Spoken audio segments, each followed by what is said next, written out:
guys, balik lagi bareng aku, Rata Pramesti. Di video kali ini aku bakal ngelanjutin pembahasan tentang soal CPNS yang sering keluar ya. Dan ini materinya adalah tentang silogisme. Oke, jadi buat teman-teman yang ngerasa belum paham, boleh nih stay tune sama video ini sampai akhir ya.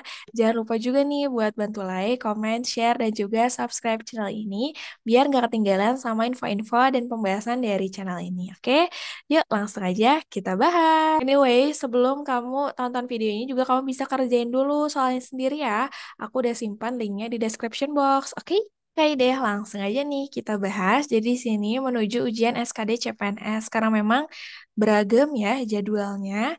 Jadi nanti dilihat lagi kira-kira kamu itu tuh ujiannya tanggal berapa, jangan sampai kelewat. Ini adalah tentang 10 soal hot silogisme TU CPNS yang sering keluar ya. Pertama-tama nanti aku bakal jelasin dulu tentang rumus dasarnya, baru nanti ke contoh soalnya, biar nanti teman-teman bisa paham dulu, oke? Nah, aku juga mau ngingetin nih, mumpung sebentar lagi SKD dan teman-teman misalnya belum sempat untuk try out atau misalnya latihan mendalami materinya, aku mau rekomendasiin aplikasi namanya Jadi ASN. Teman-teman bisa langsung aja search di Play Store ataupun App Store kalian ya. Di sini ada fasilitas dan program yang lengkap banget, mulai dari 40 paket soal try out gitu ya. 20 paket latihan soal harian, dan juga nanti bakal ada live class-nya. Ada juga materinya. Kalau nggak sempat ikut live class-nya, nanti bakal ada rekamannya juga. Oke? Harganya tuh cuma 50.000 guys. Ini murah banget sih dengan fasilitas banyak ini ya. Nah, asalkan kamu bisa nanti pakai kode promo ini ya. Adenium dan kode affiliate RES215052. Itu udah so pasti kamu bakal dapat potongan sampai 30 ribuan. Oke guys? Oke, nah gitu aja ya, itu infonya. Boleh nih langsung update ke premium. Nah, buat teman-teman juga ini yang mau masuk grup aku suka bahas soal, bahas kuis gitu ya di grup itu. Udah ada hampir 1.000 membernya, makasih banyak yang udah masuk. Nah, bisa nih kamu klik aja linknya di description box, oke? Yuk, langsung aja kita bahas ya guys ya. Ini kita mulai dari rumus dasarnya dahulu. Jadi ada beberapa aturan guys dalam silogisme itu ya. Nah, yang pertama adalah namanya modus ponens. Modus ponens itu adalah di sini misalnya ada suatu pernyataan guys. Jika P maka Q. Kita misalkan variabelnya itu P sama Q gitu ya. Jika P maka Q. Nah, tanda panah itu artinya maka ya. Nah, terus pernyataan kedua itu P nih. Nah, maka kesimpulannya adalah langsung aja Q. Contohnya gimana? Pernyataan satunya misalnya, jika Mandalika lulus ujian, maka ia dapat beasiswa. Nah, berarti kan ini tuh, jika Mandalika lulus ujiannya adalah P, maka ia dapat beasiswa. Ini adalah Q. Nah, makanya tadi tanda panahnya ya. Lalu dia lulus ujian gitu ya. Ini P. Maka kesimpulannya adalah si Mandalika itu dapat beasiswa. Gitu ya. Itu disebut modus ponens. Oke? Aman ya? Lanjut ya. Oke, yang kedua adalah modus tollens. Modus tollens itu adalah jika pernyataan satunya itu adalah jika P maka Q, pernyataan duanya adalah negasi Q. Negasi itu artinya kebalikan, guys. Biasanya ditandai dengan kata-kata bukan atau tidak. Oke, kesimpulannya adalah negasi P. Contohnya kayak gini. Jika Mandalika lulus ujian, ini adalah si P-nya ya, maka ia dapat beasiswa, ini si Q-nya. Ia tidak dapat beasiswa, berarti di sini negasi Q gitu ya. Nah, berarti kesimpulannya adalah negasi P, yaitu Mandalika tidak lulus ujian. Seperti itu guys. Oke, gampang ya. Nah, ini negasi betul banget nih. Dia ditandai dengan kata-kata tidak atau bukan. Nah, lanjut nih yang ketiga ini masih modus tollens, guys. Nah, tapi jika P maka Q untuk pernyataan satu dan negasi P, kesimpulannya itu tidak dapat disimpulkan. Nah, misalnya gini, jika Mandalika lulus ujian, maka ia dapat beasiswa. Seperti tadi ya, ini P, ini Q. Ia tidak lulus ujian, berarti di sini negasi P. Maka kesimpulannya adalah tidak dapat disimpulkan. Udah, jawabannya tidak dapat disimpulkan aja, bukan berarti dia tidak dapat beasiswa. Lanjut, yang keempat adalah silogisme. Silogisme ini sering keluar juga, guys. Misalnya, di sini aturannya adalah jika P maka Q, jika Q maka R. Kita tinggal coret aja Q sama Q gitu ya. Maka di sini kesimpulannya jika P maka R. Misalnya, jika Mandalika lulus ujian ini P, maka ia dapat beasiswa ini Q. Jika ia dapat beasiswa Q, maka dia bahagia itu R ya. Nah, di sini kan yang sama itu yang jika ia dapat beasiswa ya, bisa kita coret. Maka di sini kesimpulannya adalah jika Mandalika lulus, maka ia bahagia gitu ya.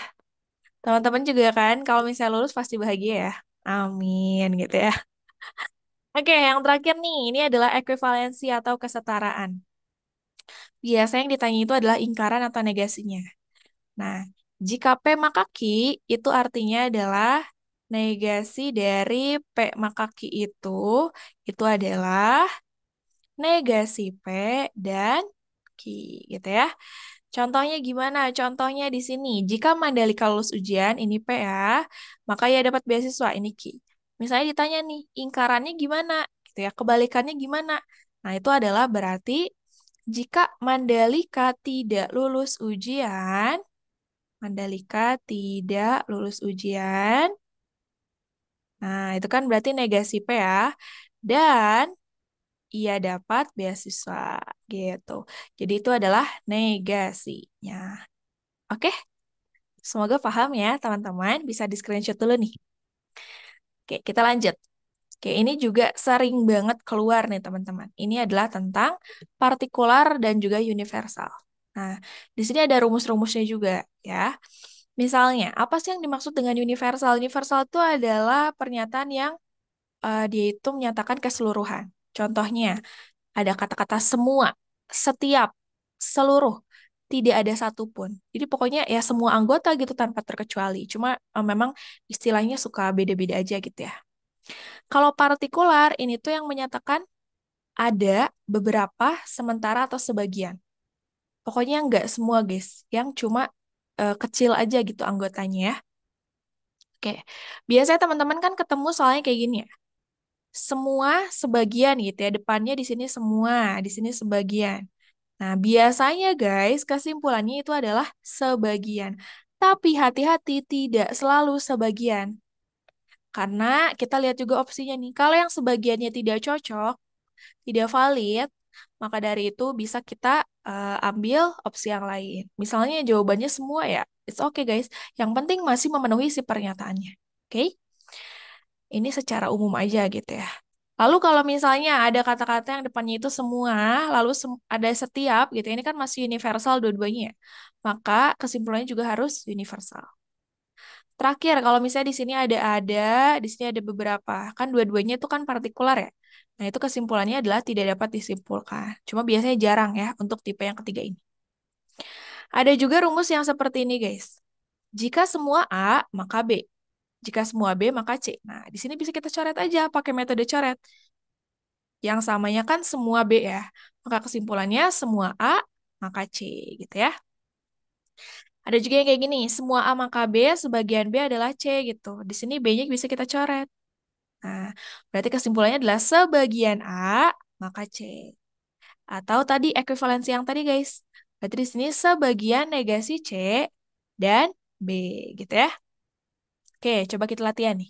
Semua netizen sangat pandai menganalisa. Nah, semua netizen di sini ini semuanya universal ya. Universal. Oke, di sini juga universal juga nih. Oke, berarti di sini kesimpulannya juga harus universal. Itu antara A atau B ya. Berarti yang C sama D-nya udah pasti kurang tepat. Berarti di sini ya udah kita gabungin aja kedua pernyataannya. Berarti di sini setiap netizen misalnya sama bisa kita coret guys, pandai menganalisa sama pandai menganalisa. Berarti di sini semua netizen akan sukses di masa depan gitu ya. Berarti yang B. Oke? Lanjut. Semua yang bulat adalah biji. Sebagian biji rasanya pahit. Nah, kita bisa pakai rumus yang ini, guys. Semua yang bulat di sini berarti yang A-nya ya adalah biji, maka B. Oke. Berarti di sini semua A, maka B. Oke. Sebagian biji, biji itu kan tadi B ya. Sebagian B rasanya pahit. Ini pernyataan baru, maka C. Nah, berarti kesimpulannya adalah B-nya sama, kita coret. Kita ambil sebagian, berarti sebagian A, maka C gitu ya. Terus sebagian A adalah C. Sebagian sebagian yang bulat rasanya pahit. Itu benar banget ya yang A. Oke, gampang ya. Jadi bisa pakai metode coret atau misalnya pakai rumus yang ini juga bisa. Cuma hati-hati guys, kalau tidak ada di opsi gitu ya, kita harus tetap bernalar ya. Kita pakai logika kita. Lanjut. Nah, coba kita masuk ke contoh-contoh soalnya. Yang pertama, semua murid pandai berhitung dan sopan. Asnan tidak sopan tetapi pandai berhitung. Nah, kalau ada soal kayak gini, ini kita juga bisa menggunakan yang namanya diagram Venn. Contohnya gini. Di sini aku bikin lingkaran ya. Semua murid pandai berhitung dan sopan. Nah, berarti di sini misalnya ini A ya. Ini yang pandai berhitung. A itu yang pandai berhitung. Oke. Nah, terus di sini lingkaran kedua adalah si B. B itu adalah yang sopan. Oke. Nah, terus kan di sini tuh semua murid pandai berhitung dan sopan. Berarti di sini ada di irisan yang tengah-tengah, guys. Ini adalah si C yang dia itu tuh suka berhitung dan dia juga sopan gitu ya. Nah, berarti di sini adalah ini muridnya gitu ya yang C ini. Nah, katanya Asnan tuh tidak sopan. Asnan tidak sopan, tetapi dia pandai berhitung. Nah, berarti si Asnan itu tuh yang ini, guys. Yang si A-nya doang. Ya, ini si Asnan. Nah, ingat guys bahwa murid itu ada di yang C. Murid itu di yang C. Berarti kalau si Asnannya itu ada di yang A-nya doang, berarti Asnan itu bukan seorang murid. Yang mana tuh kira-kira? Yang D ya. Asnan bukan seorang murid yang meskipun pandai, Asnan bukan seorang murid meskipun pandai berhitung. Gitu ya. Karena dia harus dua-duanya, memenuhi dua-duanya. Nah, itu juga bisa pakai yang namanya diagram Venn. Oke? Nomor dua, tidak ada ciptaan Tuhan yang sama persis. Hewan dan tumbuhan adalah ciptaan Tuhan. Nah, kita bisa pakai metode coret aja, guys. Di sini tidak ada ciptaan Tuhan yang sama persis. Oke, di sini ada ciptaan Tuhan coret ya. Oke, berarti di sini sisanya apa? Tidak ada hewan dan tumbuhan yang sama persis atau hewan dan tumbuhan tidak ada yang sama persis. Berarti jawabannya yang A ya. Yang B, C, D, E itu kurang tepat. Oke, gampang ya. Lanjut. Nah, nomor 3. Jika mendengar bunyi sirene ambulans di jalan, maka ambulans sedang membawa pasien. Jika ambulans sedang membawa pasien, maka mobil di jalan harus menepi. Nah, ini pakai apa, guys? Silogisme, betul ya? Jika mendengar bunyi sirene ambulans di jalan, ini P, maka ambulans sedang membawa pasien, itu Q. Jika ambulans sedang membawa pasien, itu Q lagi ya, karena kan sama ya. Maka mobil di jalan harus menepi, itu R. Nah, jika P maka Q, jika Q maka R. Nah, di sini berarti kesimpulannya bisa kita coret ya. Kesimpulannya adalah jika P maka R. Jika mendengar bunyi sirene ambulans di jalan, maka mobil di jalan harus menepi. Yang mana tuh guys? Yang B ya. Jika terdengar bunyi sirene ambulans, maka mobil di jalan harus menepi. Oke? Lanjut nomor 4, negasi. Nah, guys, tadi guys, yang negasi guys, yang ekuivalensi ya. Negasi dari pernyataan jika ada ujian semester, maka semua mahasiswa belajar dengan rajin. Ingat, kalau negasi itu, saya gini, jika P maka Q, ini kan P maka Q ya. Jika ada ujian semester, ini P, maka semua mahasiswa belajar dengan rajin, ini Q. Maka negasi dari P maka Q itu adalah apa guys? Negasi P dan Q, gitu ya. Cari guys. Yang kebalikannya dari P, berarti jika tidak ada ujian semester. Nah, yang D atau E ya, tidak ada ujian semester, terus penghubungnya dan. Dan semua mahasiswa belajar dengan rajin. Yang D ya, tidak ada ujian semester dan semua mahasiswa belajar dengan rajin. Gitu guys. Oke? Nomor 5 ini mirip banget sama yang nomor 4 tadi. Aku pengen kamu latihan ya. Kirim di komen jawabannya ya. Kita lanjut ke nomor 6. Oke, semua orang berolahraga di stadion. Ya, sebagian orang berolahraga tidak memakai sepatu. Oke. Nah, di sini kan kalau pakai rumus yang tadi ya, semua sebagian tuh harusnya jawabannya yang sebagian ya. Terus di sini semua orang berolahraga di stadion. Sebagian orang yang berolahraga tidak memakai sepatu. Karena di sini posisinya sama guys, sama-sama di depan ya. Yang berolahraga ini nggak bisa kita coret nih. Jadi untuk menyelesaikan soal seperti ini, kita ambil yang sebagiannya guys. Sebagian orang yang berolahraga. Nah, lalu penghubungnya adalah dan atau tapi. Nah, jadi bisa dan atau tapi. Coba, sebagian orang yang berolahraga di stadion ya, kita hubungin sama yang pernyataan satu. Nah, harus dihubungin ada kata penghubungnya dan atau tapi. Nah, kemungkinan yang B ya. Kalau ini atau salah, ini juga nggak ada, ini sedang salah. Yang ini dia pakai negasi ya, ini salah juga. Nah, ini atau salah juga. Berarti yang B, guys. Sebagian orang yang berolahraga di stadion tapi memakai sepatu. Jadi kata penghubungnya itu harus dan atau tapi. Itu triknya. Oke? Nomor 7. Semua pemain bola bisa berlari kencang. Beberapa anak kelas 10 adalah pemain bola. Oke. Di sini ini semua dan sebagian ya, universal partikular. Berarti jawabannya harus partikular. Oke, berarti yang semua ini salah ya. Dan ada nggak yang sama dan posisinya beda? Kata-katanya sama tapi posisinya beda. Semua pemain bola bisa berlari kencang. Beberapa anak kelas 10 adalah pemain bola. Nah ini ya, pemain bola sama pemain bola kita coret. Berarti kesimpulannya adalah beberapa anak kelas 10 bisa berlari kencang. Yang C ya, beberapa anak kelas 10 yang ini nih bisa berlari kencang gitu guys. Oke, gampang ya. Lanjut. Nah, semua hewan pengerat yang merugikan manusia dapat dibasmi dengan obat pembasmi hama. Tikus adalah hewan pengerat yang merugikan manusia. Nah, ini mah gampang, guys. Kalau misalnya si tikus ini tuh udah bagian dari si pernyataan pertama yang ini, ya udah kita simpulinnya adalah berarti si tikus ini dapat dibasmi dengan obat pembasmi hama ini kata kuncinya. Berarti itu adalah tikus adalah contoh hewan yang dapat dibasmi dengan obat pembasmi hama yang C, ya. Lanjut, semua penerima beasiswa mempunyai prestasi istimewa. Beberapa siswa menerima beasiswa. Oke, berarti di sini bisa kita coret nggak sih guys? Bisa ya, penerima beasiswa sama penerima beasiswa. Berarti di sini beberapa siswa mempunyai prestasi istimewa yang C lagi. Oke, gitu ya. The last one, guys. Ini sebenarnya soal dari grup Telegram ya. Jadi aku bahas lagi di sini. Semua motor dilengkapi spion. Ya, sebagian sepeda motor berwarna hitam. Kalau pakai rumus, berarti kan di sini semua sebagian. Berarti jawabannya harus yang sebagian, harusnya. Ya, harusnya antara A sama B. Tapi kita cek dulu. Karena di sini ada yang sama nggak? Semua sepeda motor dilengkapi spion, sebagian sepeda motor berwarna hitam. Nah, karena di sini posisinya sama nih guys, sama-sama di depan ya. Untuk yang sepeda motor, berarti kita nggak harus coret si sepeda motornya. Berarti di sini kalau kita simpulkan tuh harusnya sebagian sepeda motor yang berwarna hitam dilengkapi spion. Warna hitam gitu ya, dilengkapi sama spion gitu. Ada nggak kira-kira yang kayak gitu?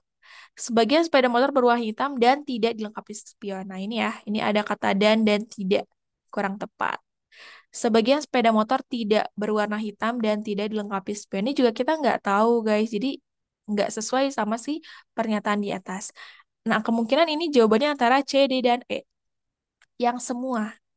Jadi nggak apa-apa dong Kak kalau misalnya semua sebagian tapi jawabannya semua, ya nggak apa-apa. Karena kita lihat lagi opsinya yang paling tepat yang mana gitu ya. Coba yang C. Semua sepeda motor yang berwarna hitam dan dilengkapi spion. Oke, hitam. Berarti kan bisa ya, kita ambil si berwarna hitam ini dilengkapi spion. Tapi di sini ada kata penghubung. Ini nggak boleh guys. Harusnya kalau misalnya kita mau menghubungkan itu nggak usah pakai tanda penghubung ya. Jadi cukup semua sepeda motor yang berwarna hitam dilengkapi spion ya.